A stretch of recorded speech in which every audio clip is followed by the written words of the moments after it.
Have you ever been afraid to tell your husband or wife what you're really thinking or how you really feel?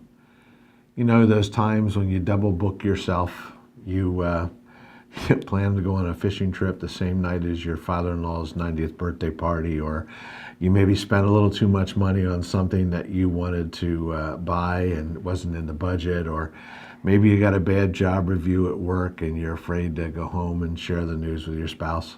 Are you afraid of my reaction? Well, one of the Pretty things explosive? I'm afraid of can be the reaction, yes, but we want to look at safety today. Welcome back to Fan the Flame Dates. This video we're going to be talking about safety in marriage. You know, the intimacy that we long for in marriage is created and nurtured in an environment of safety. You know, Karen, there are two paths that our marriage can be on. The first path is towards intimacy. The second path is towards isolation. That's where safety is so important. Because if the heart is the epicenter of our personal relationships, when the heart feels safe, it does what? It opens. It opens up. It pursues intimacy. Right. But when the heart's afraid, it Closes, which moves us towards isolation. So that's why safety is such an important part of our marriage. We're either, pursuing intimacy or pursuing isolation. And the hinge point on that is usually how safe we feel with one another. An emotionally safe marriage is one in which you feel safe enough to say what and how you truly feel, knowing that your husband or wife will attempt to understand and may even come to respect your point of view. So there's three key ingredients to building safety. The first one is trust. Second one is being emotionally available. And the third one is how to respond appropriately. So let's break those down, starting with trust. So the three parts of building trust is that we're always going to tell each other the truth. We're going to make the decisions that are best for both of us together as husband and wife. And the third one is knowing and really believing that we have one another's heart. So Bruce, I think there was a time in our marriage where right decisions were kind of, well, maybe I didn't think you were so trustworthy. When we moved to Des Moines, Iowa, we were out in the middle of nowhere and we wanted to be able to take the kids on trips. And so that might include an overnight trip. So we thought, well, bus would be a good idea. But the church didn't think so. Mm-hmm. Well, Bruce decided on his own, without saying anything to me, to buy a bus. Mm-hmm. To buy a bus. Are you kidding me? School bus. He took my savings, my little bit of savings that I brought to the marriage just a couple months ago, and bought a bus. I came home from work and there was a bus sitting in my driveway. Needless to say, I wasn't very happy, and his the safety trust meter had dropped significantly. Huh? Exactly. Yeah. There was a good ending to the story. That's right. It We worked, actually sold it for more money than we paid for it. So I came out ahead on that one, didn't I? And the church saw the vision and created a bus for us that was just amazing. And we were able to take the kids and do what we needed to do. But it doesn't always work out that way. The final component part of trust, though, and the bigger question is not is your spouse trustworthy, but are you trustworthy? But are the things that you're saying and the things that you're doing really indicate to your husband or wife that you have his or her back, that you have his or her heart? So ask that question. Am I acting in a trustworthy manner? I think being trustworthy in being honest is, there's times when you don't want to be completely honest because you don't want to let your spouse down. You don't want them to think that you're a failure because you don't agree with or have the same passion to be an entrepreneur in areas that are scary. So you acquiesce and don't tell the truth, and then... So it's not only lying necessarily, but it's a fear of not living up to your partner's expectations. Right. Letting them down. The second ingredient of safety is being emotionally available. And this is one, again, where it was fun for me. I'm not the most emotional person. Of my family of origin, I grew up pretty quiet. Emotions weren't something that were discussed a whole lot around our table. But you would say he was emotionally challenged.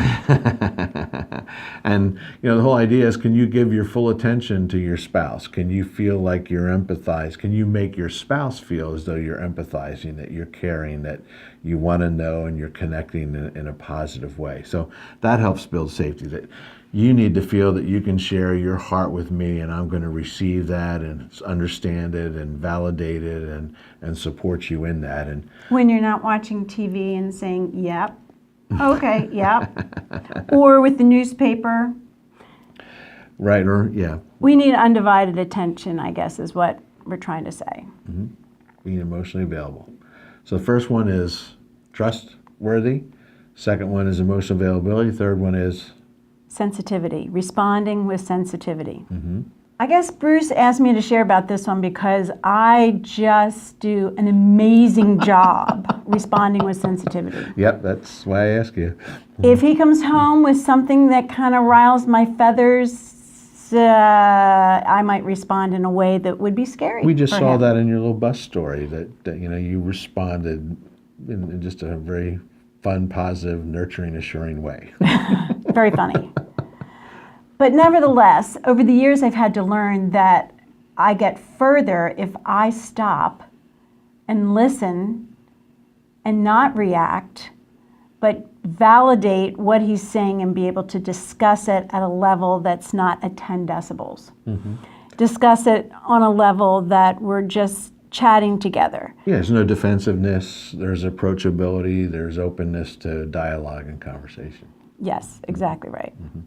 But the emotional volatility also comes into play. If we're scared to death that one of the partners is going to go boom, we're not going to tell them the whole story because we don't like boom. So that means one of us, if we're Volatile. apt to be volatile, need to be extra self-disciplined in this area and to intentionally not respond in a way that would scare our husbands away or our wives away.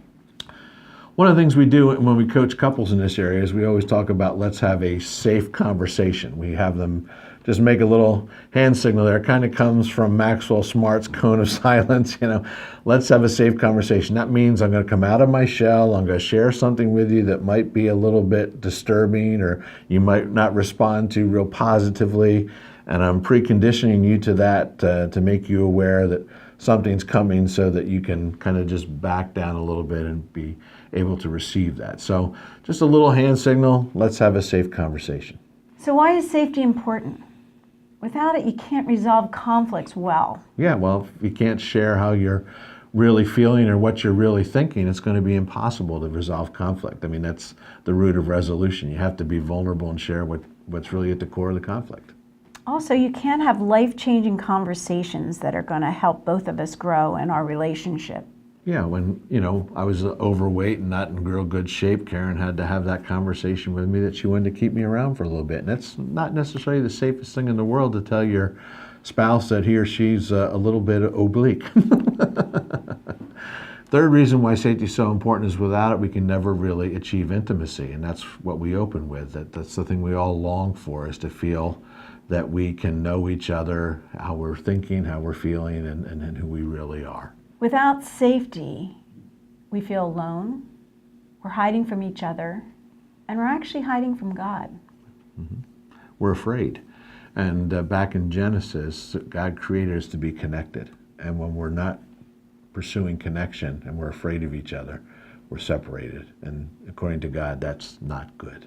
1 John 4:18 says that perfect love casts out all fear. So we need to learn how to love each other perfectly, to accept each other, warts and all, to be trustworthy, to be emotionally available, and to respond sensitively to each other. So what we want you to do now is to pause the video, work through the need-to-need, nose-to-nose questions, and have a safe conversation about the safety of your marriage. Every marriage relationship is a journey, and no journey is 100% safe. But the best couples work hard to make their journey together as safe as possible. We'll look forward to seeing you next time on